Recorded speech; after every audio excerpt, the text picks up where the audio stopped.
दूर किसी जंगल में मम्मा चिड़िया अपनी बेटी गुड़िया के साथ रहती थी। मम्मा चिड़िया के घर में कोई काम करने वाला ना था, इस वजह से मम्मा चिड़िया को काम करने जाना पड़ता था।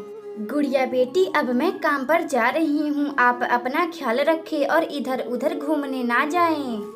मम्मा आप चिंता ना करें, मैं कहीं नहीं जाऊंगी। माँ, अपना घर तो काफी पुराना हो चुका है, अगर बारिश आ जाएगी तो अपना घर यह टूट जाएगा। गुड़िया बेटी, आप घर की चिंता ना करें, मैं शाम को आते वक्त कालू जमींदार से कुछ पैसे मांगने की कोशिश करूंगी और हम लोग उस पैसों से अपना घर मरम्मत करवा लेंगे। इतना बात बोलकर मम्मा चिड़िया कालू जमींदार के खेत में काम करने जाती है। सुबह से शाम तक मम्मा चिड़िया काम निपटाकर अपने घर आने वाली थी, तभी वह कालू जमींदार से पैसे मांगने जाती है। कालू जमींदार जी, मुझे पैसों की बहुत जरूरत है, आप मुझे कुछ पैसे दे दें। रानू चिड़िया, तुम्हें तो पता है ना, मैं कुछ महीने पहले अपनी बेटी कलन कवि का शादी किया हूँ, उसमें सारे पैसे खर्च हो गए हैं। कालू जमींदार जी, मेरा घर काफी पुराना हो चुका है, उसका मरम्मत करवाना बहुत जरूरी है, वरना मेरा घर टूट जाएगा। रानू चिड़िया, मैं तुम्हारा पैसा उस महीने में दे दूंगा।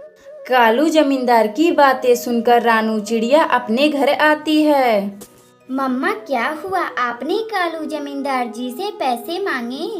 गुड़िया बेटी, मैंने कालू जमींदार जी से पैसे मांगे थे, लेकिन उन्होंने बोला है कि वह पैसे अगले महीने में दे देंगे। मम्मा, क्यों वह पैसे अगले महीने में देंगे? आखिर क्यों? इतने दिनों में तो अपना यह घर टूट जाएगा। गुड़िया बेटी, उन्होंने अपनी बेटी कलन कवि का शादी किए हैं, इसलिए हमें वह पैसे अगले महीने में देंगे। मम्मा चिड़िया और बेटी गुड़िया खाना खाकर सो जाते हैं। अगली सुबह जंगल का मालिक राजू कबूतर पूरे जंगल में घोषणा करवाता है।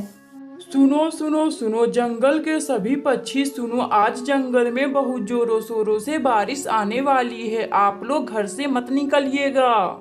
मम्मा, अब क्या होगा? बारिश भी आने वाली है, अपना घर भी पुराना हो चुका है, यह टूट भी सकता है।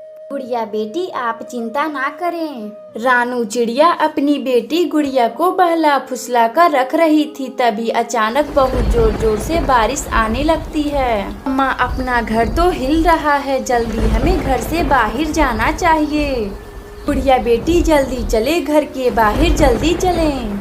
से ही मम्मा चिड़िया और गुड़िया घर के बाहर आते हैं, तभी कुछ ही समय में रानू चिड़िया का घोंसला गिर जाता है। मम्मा, अगर हम घर के बाहर ना आते तो घर में ही दबकर मर जाते। लगातार 2-3 घंटे मूसलाधार बारिश होती है और कुछ ही समय में बारिश बंद हो जाती है। मम्मा, अपना घर टूट गया है, अब हम लोग कहाँ रहेंगे? इतने में ही मम्मा चिड़िया को एक सेव का बगीचा दिखाई देता है। गुड़िया बेटी, क्यों ना हम लोग सेव इकट्ठा कर कर एक खूबसूरत सा सेव का घर बनाते हैं। मम्मा, आप तो बहुत अच्छी बात बोली है, हमें सेव के घर में तो रहने में बहुत ही मजा आएगा। रानू चिड़िया फिर एक सेव का घर बनाकर खुशी खुशी रहने लगती है। अगर आपको यह कहानी अच्छी लगे तो वीडियो को लाइक करें और चैनल को सब्सक्राइब करें और बेल आइकन को दबाना ना भूलें। हमें कमेंट बॉक्स में बताएं कि हमारी कहानी आपको कैसी लगी। दूर किसी जंगल में कालू कौवा अपनी पत्नी गोरी कवि और बेटे गोलू कौवा के साथ रहा करता था। कालू कौवा और गोरी कवि जो एक चोर पक्षी थे, वो हमेशा किसी न किसी पक्षी का दाना चुराकर अपना गुजारा किया करते थे। कालू जी, आप मेरे बेटे गोलू कौवा को चोरी करना सिखा दें। गोरी जी, आप इसे चोरी करना मत सिखाएं, इसे हम किसी अच्छे से स्कूल में पढ़ने के लिए भेजेंगे। कालू जी, मेरे बेटे को चोर ही बनना है, चोर का बेटा है तो चोरी बनेगा, कोई बड़ा दरोगा थोड़ी ना बनेगा। हाँ माँ, मैं चोर ही बनूंगा, मैं पापा से बड़ा चोर बनकर आपको दिखाऊंगा, बुढ़ापे में आप लोगों को दाना के लिए मुहताज नहीं होना पड़ेगा। तो ठीक है गोलू बेटे, मैं कल से ही तुम्हें चोरी करना सिखा दूंगा। इसी तरह रात गुजरती है। दूसरी रात कालू कौवा अपने बेटे गोलू कौवा को चोरी करने ले जाता है। पापा वह देखो रानू आंटी का घर, चलो हम रानू आंटी के घर में चोरी करने चलते हैं। नहीं गोलू बेटे, हमें चोरी करने से पहले बहुत बातों का ध्यान रखना चाहिए। पापा हमें चोरी करने से पहले किन किन बातों का ख्याल रखना चाहिए? गोलू बेटे, हमें चोरी करने से पहले बहुत बातों का ध्यान रखना चाहिए। सबसे पहली बात, हमें चोरी करने से पहले चारों ओर देख लेना चाहिए कि कोई आ तो नहीं रहा। पापा हमें चोरी करने किसी के घर में कैसे जाना चाहिए? गोलू बेटे, हमें चोरी करने किसी के घर में चुपके चुपके से जाना चाहिए। पापा हमें चोरी का सामान बिना किसी आवाज के अपने घर लाना चाहिए। गोलू बेटे, हमें चोरी का सामान बिल्कुल आराम आराम से अपने घर लाना चाहिए, किसी को शक ना हो। गोलू बेटे, मैंने तुम्हें जितनी बात सिखाया हूँ तुम उन बातों का ध्यान रखना। तुम कभी भी चोरी करते समय में नहीं पकड़ाओगे। कालू कौवा का बेटा गोलू कौवा चोरी चुपके रानू चिड़िया के घर में जाता है। वह देखता है कि रानू चिड़िया सोई हुई हैं। गोलू आहिस्ता आहिस्ता दाने के पास जाता है और चिड़िया का दाना चुराकर अपने घर आता है। माँ, मैंने आज चिड़िया आंटी के घर दाना चुराया हूँ। माँ, मैंने आपसे बोला था मैं पापा से भी बड़ा चोर बनकर आप लोगों को दिखाऊंगा।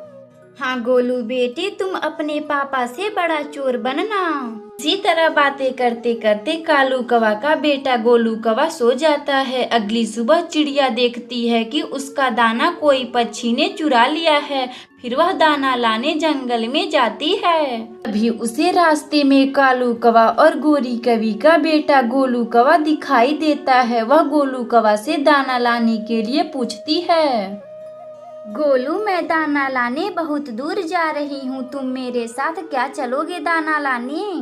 रानू आंटी जी, क्या हुआ? आप तो कल ही दाना लाई थी ना। गोलू बेटे, मेरा दाना किसी पक्षी ने चुरा लिया है। मुझे बहुत जोरों की भूख लगी है, इसीलिए मैं आज फिर से दाना लाने जा रही हूँ। रानू आंटी, तब ठीक है, मैं भी आज आपके साथ दाना लाने चलूँगा। फिर गोलू कौवा रानू चिड़िया के साथ जंगल में बहुत दूर जाता है। जाते जाते 2-3 घंटे लग जाते हैं।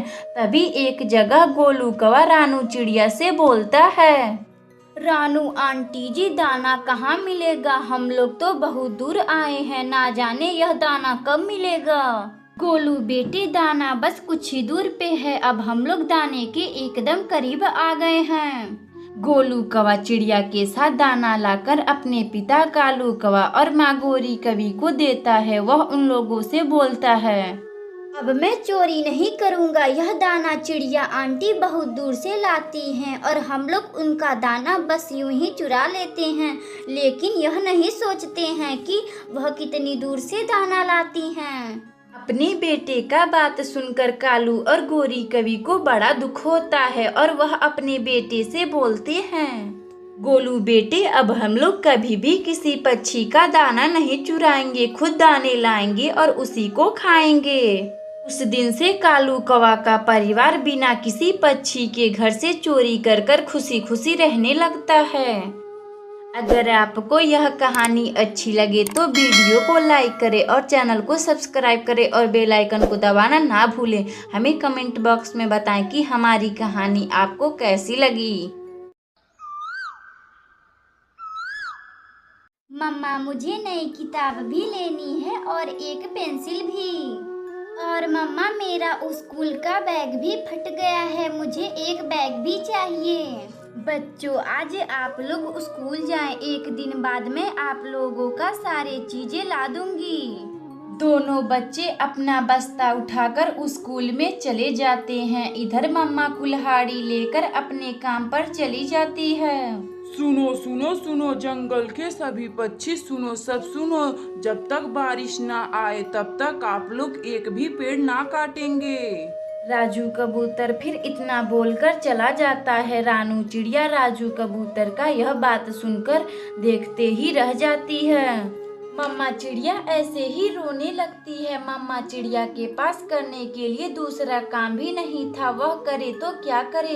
कालू कौवा का बेटा जग्गू कौवा कुकू और गुड़िया को डरा रहा था। कुकू और गुड़िया, तुम्हारी मम्मा अब कुछ भी नहीं कर पाएंगी। जग्गू, यह क्या बोल रहे हो? क्या हुआ मेरी मम्मा को? सच सच बताओ। कुकू, तुम्हारी मम्मा जंगल की लकड़ियां काटकर अपना जीवन बिता रही थी, अब वह भी नहीं रहा। जग्गू, क्या नहीं रहा? मेरी मम्मा तो लकड़ियां काटने जंगल में गई हैं। कुकू और गुड़िया, तुम्हारी मम्मा लकड़ियां काटने जंगल में गई थी। अभी अभी कबूतर अंकल ने घोषणा करवाया है कि जंगल के कोई भी पक्षी लकड़ियां नहीं काटेगा। यह बात सुनकर दोनों बच्चे डर जाते हैं। बच्चे घर आते ही अपनी मम्मा से बोलते हैं, मम्मा मम्मा हम आ गए। कुकू और गुड़िया, अपना बैग रखकर सो जाओ। मम्मा, हम आपसे खाना नहीं मांगेंगे, हमें सब पता है। क्या क्या पता है आप सबको? मम्मा, यही कि राजू कबूतर जंगल से लकड़ियां काटना मना कर दिए हैं। आप लकड़ियां काटकर उसे बेचकर हमारा देखभाल करती थी। हाँ बच्चों, आप चिंता ना करें, मैं दूसरा काम कर लूंगी। उस रात दोनों बच्चे बिना कुछ खाए पिए सो जाते हैं। बच्चों के सोने के बाद मम्मा चिड़िया भोजन के तलाश में कालू कौवा के घर जाती है। कालू भैया मेरी मदद करें, मेरे बच्चे भूखे हैं, मुझे कुछ खाने को हो तो मुझे दे दें। चिड़िया, तेरे बच्चे भूखे हैं तो हम इसमें क्या करें? गोरी कवि, मुझे एक रोटी दे दे, मुझे अपने बच्चों को खिलाना है, वह भूखे ही सो चुके हैं। मैंने केवल 3 रोटी ही बनाई है, एक अपने लिए और एक अपने पति के लिए और अपने जग्गू बेटे के लिए। मम्मा चिड़िया फिर उड़ते उड़ते उल्लू जमींदार के पास जाती है। उल्लू जमींदार जी, मेरी मदद करें, मुझे कुछ पैसे हो तो दे दे, मेरे बच्चे बहुत भूखे हैं, मेरी मदद करें। रानू चिड़िया, तुम तो जंगल में लकड़ियां काटकर अपना घर चलाती थी, अब क्या हुआ? उल्लू जमींदार जी, जंगल में लकड़ियां काटना मना हो चुका है, अब मैं लकड़ियां नहीं काट पाऊंगी। उल्लू जमींदार फिर रानू चिड़िया को कुछ पैसे दे देता है, जिसे लेकर रानू चिड़िया कुछ खरीद कर अपने बच्चों के लिए ले आती है। बच्चों उठो, यह लो खाना खा लो। मम्मा, यह खाना आप कहाँ से लाए हैं? बच्चों, यह खाना उल्लू जमींदार जी के वजह से मिला है, आप लोग इसे खा लें। बच्चे खाना खाकर खुशी खुशी रहने लगते हैं। अगर आपको यह कहानी अच्छी लगे तो वीडियो को लाइक करें और चैनल को सब्सक्राइब करें और बेल आइकन को दबाना ना भूलें। हमें कमेंट बॉक्स में बताएं कि हमारी कहानी आपको कैसी लगी।